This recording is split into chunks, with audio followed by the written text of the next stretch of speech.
Welcome. In front of me is a SHARP Aquos C10, and today I'll show you how to insert SIM and SD card into the device. So to get started, you will need a SIM eject tool, as I have one right here.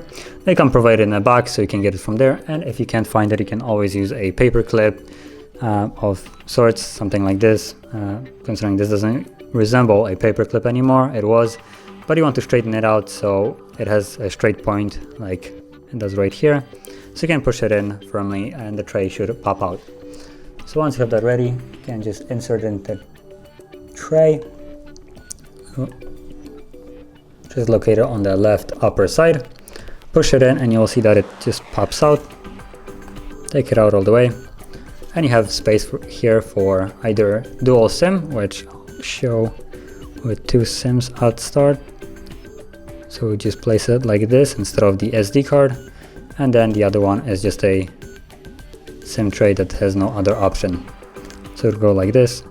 But if you want to have one SIM and one SD card, you would just substitute it like so.